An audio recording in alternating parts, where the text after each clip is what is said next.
watching News 25. Local coverage you can count on. News 25 is brought to you by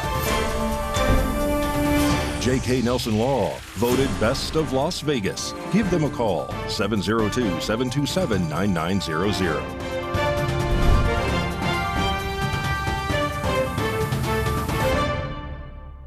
Thank you for joining us here on News 25 and Ace Country Radio and streaming at KPVM.TV and now on Roku devices on this Monday, January 6th. Good evening. I'm Chris Palermo. Here's what's happening. Earlier today, a vehicle reportedly pressed the gas pedal instead of the brake and drove through the Nye County Assessor's office. Sheriff Joe McGill spoke with News 25 about this incident. Hi, this is Sheriff McGill. This morning at about 11 a.m., we had a report of a vehicle crashed into the wall of the Nye County Assessors building here at 160 Floyd Drive. This building is the county building, which is just to the north of the sheriff's office and the court complex. When deputies arrived, they found a male in a vehicle and found that the vehicle was completely into the structure of the building. Front wall of the building received significant damage, as you can see over my shoulder, and the vehicle is completely embedded into the building. The driver was uninjured, as well as anyone in the office, although the office was occupied at the time. One person was checked out by paramedics just due to anxiety from the incident, and she was not transported to any medical facility. At this point, it appears that the driver of the vehicle accidentally hit the gas instead of the brake, causing the vehicle to drive forward and through the wall of the building. We will be completing an accident report, and it appears that the assessor's office, will probably be out of commission for at least a few days. We will update if we can. And thank you, and drive safely. And more news now. A two-vehicle accident occurred just after 9 a.m. today, leaving one driver trapped inside of their vehicle. Jason Ernest of Mount West Lawyers. Don't be bullied by insurance companies. Call me, 775-727-9500.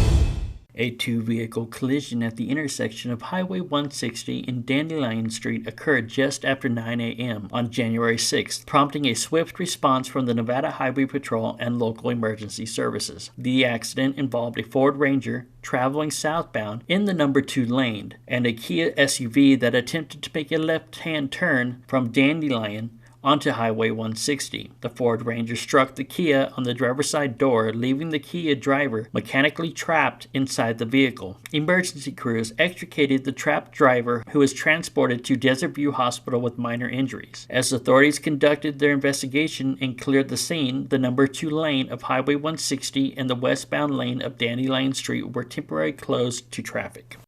And today, Congress has certified President-elect Donald J. Trump as the winner of the 2024 election, and News 25 has a look into the lawmakers' proceedings.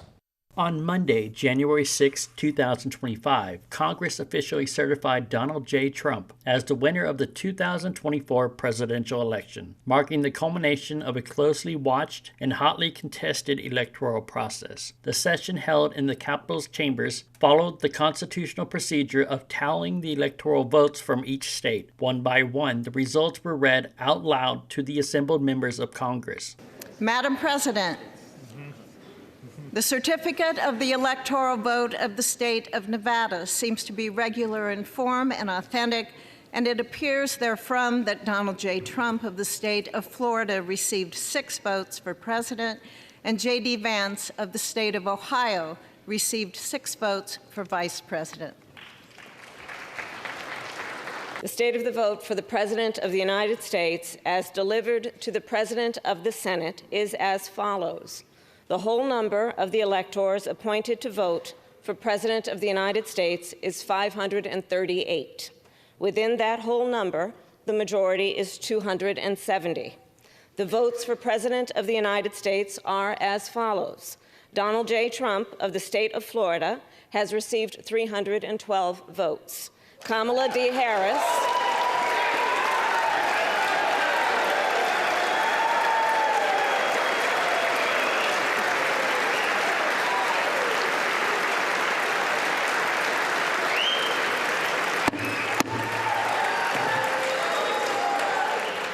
Kamala D. Harris of the state of California has received 226 votes. Following the certification, Vice President Kamala Harris, who presided over the session in her role as President of the Senate, addressed reporters. In a brief statement, she emphasized the importance of a peaceful transition of power as a cornerstone of American democracy. Today was obviously a very important day, and it was about what should be the norm and what the American people should be able to take for granted, which is that one of the most important pillars of our democracy is that there will be a peaceful transfer of power. And as we head closer to Inauguration Day 2025, our two-time First Lady Melania Trump has been making recent public moves since October. Our News 25 Las Vegas correspondent Maria Centers now joins us from the heart of the city with details about her latest media venture. After maintaining a dignified silence for years, our double First Lady, actual supermodel and polyglot Melania Trump is set to release a personal documentary coming to Amazon Prime later this year. The streaming service has described the film, which is still in production, as a truly unique story. Let's check out all the details that we know so far. The highly anticipated documentary follows Melania's self-titled #1 best-selling memoir published on October 8th that continues to top the charts. Becoming a U.S. citizen, it's a responsibility.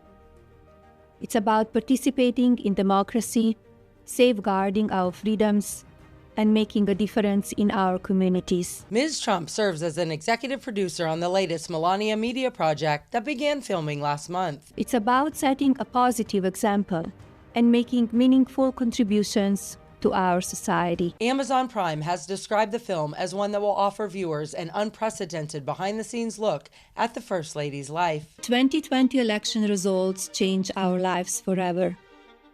It impacted our quality of life, cost of food, gasoline, safety, and even the geopolitical landscape. The feature will have both a theatrical and streaming release, while the title remains unknown. I am proud to call myself an American. We will continue to offer you the latest headlines coming out of the Team Trump and Vance transition.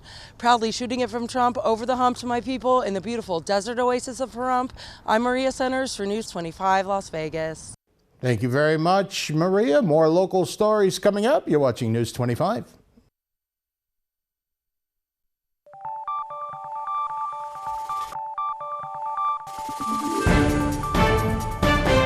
You're watching News 25. Local coverage you can count on.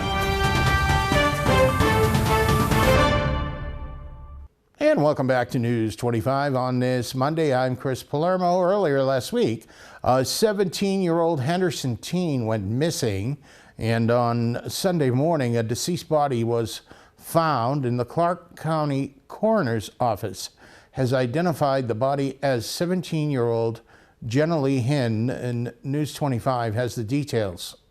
The Clark County Coroner's Office has confirmed that a body that was discovered on Sunday, January 5th in a desert area near Horizon Ridge Parkway is that of the 17-year-old Jenna Lee Hinn, who was reported missing last week. At approximately 10:42 a.m. on Sunday, Henderson police and fire departments responded to a call of a body being found in the desert area just east of Desert Sunflower Circle and Spanish Needle Street. Upon arriving at the scene, officers located the deceased female, which matched the description of Hinn, who was reported missing and endangered on December 30th, 2024. Henderson detectives immediately began investigation at the scene. While preliminary findings have suggested no sign of foul play, authorities have not ruled out further possibilities, and the investigation remains ongoing. The Clark County Coroner's Office has officially identified the body of Jenna Lee Hinn on Monday, January 6th. However, the cause and manner of death have not yet been determined, as further investigation is pending. This is currently a developing story, and News 25 will have updates when more information becomes available.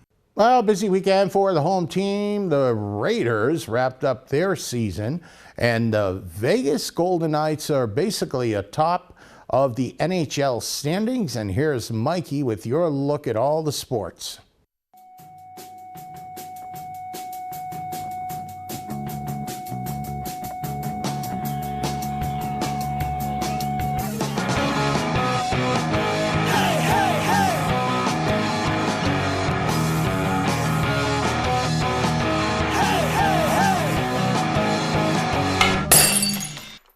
Time now for your News 25 look at sports and streaming at KPVM.TV. And now on Roku devices, Las Vegas Raiders played their final game of the season against the LA Chargers on Sunday. They lost 34-20. Now that football season is over, it's officially hockey season. Vegas Golden Knights in action on Saturday, welcoming the Buffalo Sabres. First period, off the rebound, Tanner Lazinski gets his first goal as a Golden Knight. Later on in the first, delayed penalty on Buffalo. Captain Mark Stone makes it 2-0, and he picks up his 600th career point. On to the third period, Jack Eichel scores his 11th of the season, 3-0. Vegas ends up winning 3-1. Vegas plays the Sharks in San Jose on Tuesday. UNLV added more coaches to the football team. Corey Dennis will serve as offensive coordinator and quarterbacks coach. Adam Shear was announced as the new special teams coordinator. Michael Cellini will serve as offensive line coach. Adrian Mays joins as tight ends coach and run game coordinator. And Kyle Hoke takes over safeties coach. Pro Valley Trojan boys basketball are in action this evening as they welcome Red Rock. JV is in progress, varsity at 6:30 p.m. And that's your look at sports on News 25. Thank you, Mikey. And the Bureau of Land Management is asking for public input on a plan to significantly reduce the size of Nevada's Lahontan herd of wild horses. With the deadline for comments fast approaching, News 25 reporter Kaylee Bentler takes a closer look at what this proposal could mean for the environment and how you can have your say. The Bureau of Land Management is seeking public comments on an environmental assessment for its proposed Lahontan herd wild horse gather plan. This assessment evaluates the potential impacts of management actions on wild horse populations and the ecosystems they inhabit. The Lahontan herd, currently estimated at 518 horses, is proposed to be reduced to just 7 to 10. Amelia Perrin, Senior Communications Manager with the American Wild Horse Conservancy, explains the context behind these population targets set by the Bureau. The Bureau of Land Management implements population limits. They're called appropriate management levels. These AMLs were established in 1971 when the Free Roaming Wild Horses and Brose Act was enacted, and they have not been reevaluated since. Advocates like AWHC question the lack of research supporting such drastic herd reductions and emphasize the need to update how population levels are calculated. In 2013, the National Academy of Sciences said that the way that the BLM implemented these appropriate management levels was unscientific and unfounded. So added on top of, insult to injury, they haven't been reevaluated since the 1970s. And to start with, they were just done in an unscientific way. Having an AML of 7 to 10 horses is just plain ridiculous. It's not genetically viable. It won't protect the herd. And reducing them to that level is sending them to the brink of extinction. Experts warn that cutting the herd size so drastically could threaten long-term population viability and disrupt the ecosystem. William Simpson, ethologist and founder of the Wild Horse Fire Brigade, points to the Bureau of Land Management's own guidelines on maintaining herd sizes for genetic diversity. I think it's on page 28. They talk about the importance of maintaining genetic diversity. Okay. And when you read down a little further, they say in order to maintain, and how critical that is, and it is a critical concept in managing any species. If you create a bottleneck, a genetic bottleneck, you're mismanaging horses or any other animal. Maintaining genetic diversity is critical for the ecological balance and the health of wild horse herds. Simpson stresses the importance of ensuring herds remain large enough to sustain their populations. You need to have a minimum of 150 to 200 horses. And I'm quoting right from their book. You have to have 150 to 200 horses in the herd, not 7 to 10. Nevada is home to 2/3 of the country's wild horse population, with a historical presence in areas like Pahrump. These animals have not only shaped the landscape, but improved it through their role in the ecosystem. By participating in public comments, you are participating in influencing policy towards more humane approach. And so it's really important for everyone out there who cares to participate in this opportunity, because it's one of your only times to actually participate in BLM policy shaping. The more that we can come together and collaborate on comments like this or actions like this with the BLM, the more likely we're going to actually enact change. The Bureau of Land Management is accepting public comments on this proposed plan until January 10th for digital submissions and January 16th for written comments. Visit eplanning.blm.gov to share your thoughts on how this gather will affect the environment we all call home. Great insight there, Kaylee. And coming up, the Culinary Union is still on strike, and News 25 has that story.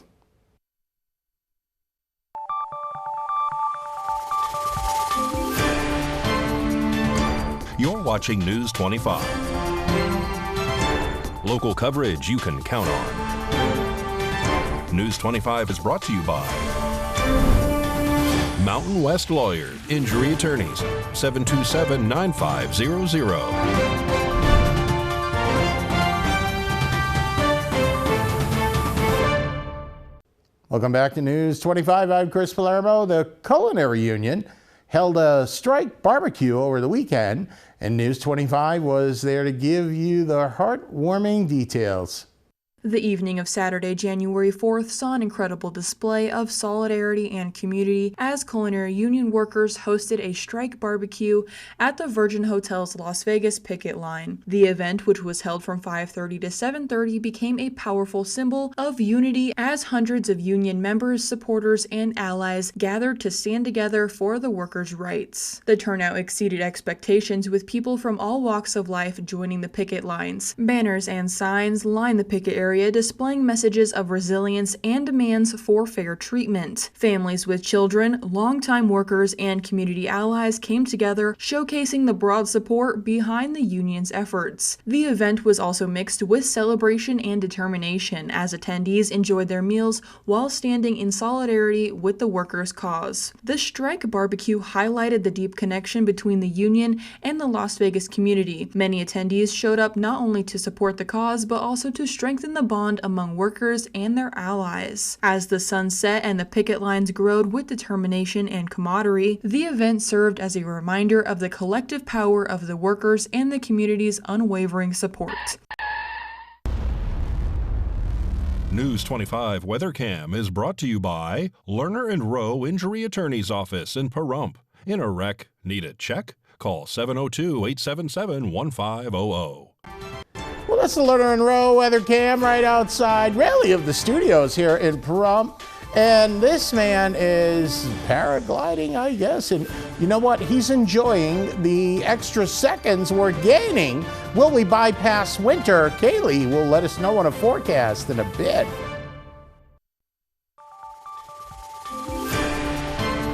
News 25 weather is brought to you by Desert View Hospital.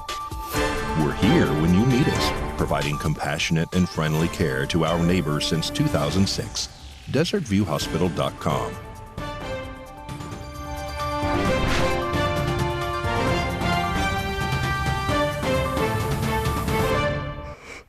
Good evening, Nevada. I'm Kaylee Bentler in the News 25 Weather Studios. Let's check out our regional weather. Up in Fernley, we saw 49, 50 in Fallon, 51 Carson City, 44 Tonopah, 45 Goldfield, 61 in Beatty, 66 San Margosa, 61 Las Vegas, and 71 in Death Valley. But over in our paradise of Pahrump, we're currently seeing clear skies at 56 degrees. We hit a high of 63 earlier, winds north-northwest 6 miles per hour, humidity 24%, and the sun rose at 6:56. However, it has already gone away, and it went away at 4:45 p.m. Expect humidity at 45%, winds north-northeast 12 miles per hour with a low of 42, and we got some clouds rolling in. Let's check out the rest of our week. We are seeing high winds tomorrow, getting up to 21 miles per hour. Those linger until tomorrow around 4 p.m. Wednesday, and we are sticking around in the lower 60s, upper 50s for the remainder of our week. We got a cold front rolling in, but that sun is shining, so that should help out quite a bit. And that is your look at the weather. Back to the desk. Here's Chris. Thank you very much, Kaylee. I know the people that are looking to fly around outside are watching your forecast very intently for the wind speeds. That'll just about do it for all of us here tonight. I'm Chris Palermo, News 25. Make it a great night.